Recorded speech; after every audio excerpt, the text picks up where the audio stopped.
नमस्कार। आज हम एक बहुत ही जटिल और सच कहूं तो संवेदनशील मुद्दे पर बात करने वाले हैं, अवैध आप्रवासन। ये एक ऐसी कहानी है जहां राष्ट्रीय सुरक्षा की चिंताएं और राजनीतिक दांवपेच आपस में बुरी तरह उलझे हुए हैं। तो आइए इस पूरे मामले को परत दर परत समझने की कोशिश करते हैं। और हाँ, इससे पहले कि हम आगे बढ़ें, एक बात साफ कर देना जरूरी है। आज हम जो भी बात कर रहे हैं वो भारत संचार मंच के एक खास नजरिए पर आधारित है। हमारा मकसद उनके दृष्टिकोण को आप तक पहुंचाना और उसे समझना है। तो भारत संचार मंच के हिसाब से सबसे बड़ा सवाल यही उठता है कि अवैध आप्रवासन आखिर है क्या? क्या ये सिर्फ एक डेमोग्राफिक इश्यू है, मतलब कुछ लोग बेहतर जिंदगी के लिए सरहद पार कर रहे हैं, या फिर ये हमारी राष्ट्रीय सुरक्षा के लिए एक सीधा सीधा खतरा बन चुका है? पूरी बहस आप कह सकते हैं इसी एक सवाल के इर्द गिर्द घूमती है। ठीक है, तो चलिए पहले सेक्शन से शुरू करते हैं।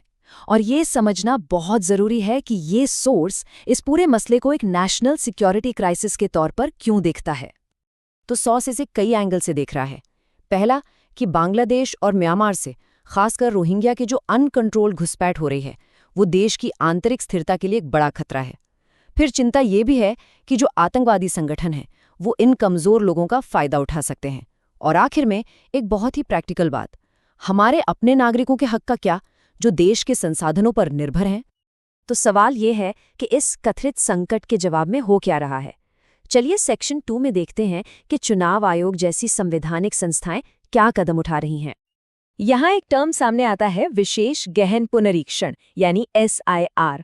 सुनने में थोड़ा टेक्निकल लगता है ना, पर आसान भाषा में ये चुनाव आयोग का एक प्रोसेस है जिसमें बूथ लेवल के अधिकारी, जिन्हें हम BLOs कहते हैं, घर घर जाकर वोटर लिस्ट को क्लीन अप करते हैं।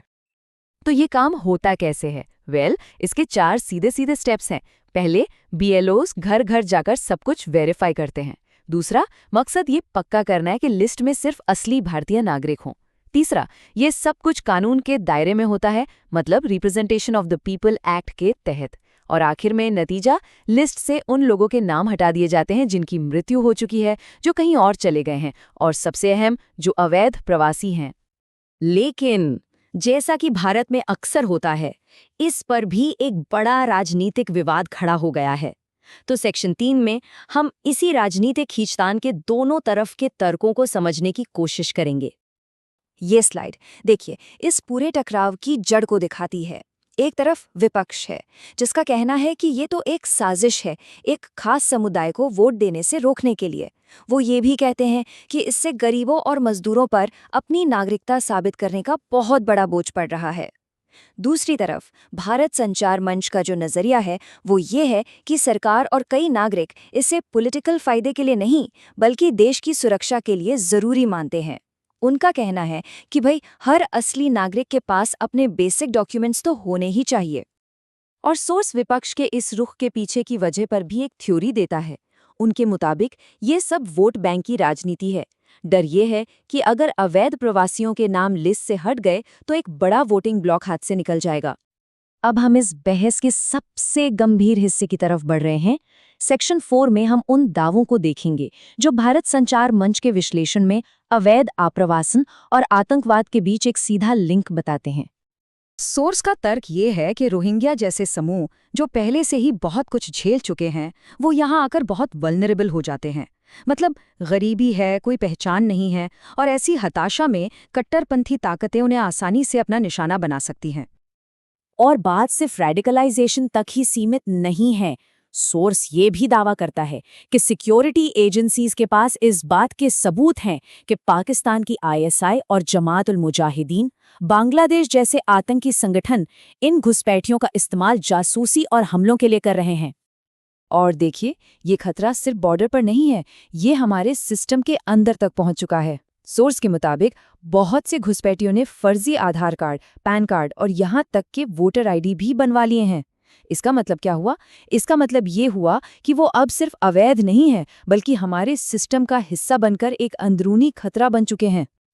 तो इन सब दलीलों के बाद सोर्स का फाइनल टेक क्या है? आखिर वो इस एक्शन को इतना जरूरी क्यों मानते हैं? चलिए आखिरी सेक्शन में से समझते हैं। तो भारत संचार मंच का निष्कर्ष बिल्कुल साफ है। पहला, देश की सुरक्षा के साथ कोई समझौता नहीं हो सकता, ये नॉन नेगोशिएबल है। दूसरा, वोट जैसे लोकतांत्रिक अधिकार सिर्फ और सिर्फ देश के वैध नागरिकों के लिए हैं। वो ये भी कहते हैं कि जो भी राजनीतिक पार्टियां इस पर ढीला रवैया अपनाती हैं, वो जनता के बीच अपनी विश्वसनीयता खो देती हैं, और इसीलिए उनके हिसाब से एक निर्णायक और पारदर्शी एक्शन लेना बहुत जरूरी है। और आखिर में सोर्स इस मुद्दे को एक बहुत बड़े कैनवस पर रखता है। ये कुछ हजार लोगों का मामला नहीं है, ये 140 करोड़ भारतीय नागरिकों के भविष्य को सुरक्षित करने का सवाल है। तो आज की ये पूरी चर्चा हमें एक बहुत बड़े सवाल पर लाकर छोड़ देती है। कोई भी देश अपनी राष्ट्रीय सुरक्षा की जरूरतों और मानवीय चिंताओं के बीच एक बैलेंस, एक संतुलन कैसे बना सकता है? ये एक ऐसा सवाल है जिसका जवाब शायद किसी भी लोकतंत्र के लिए आसान नहीं है। इस पर जरूर सोचिएगा।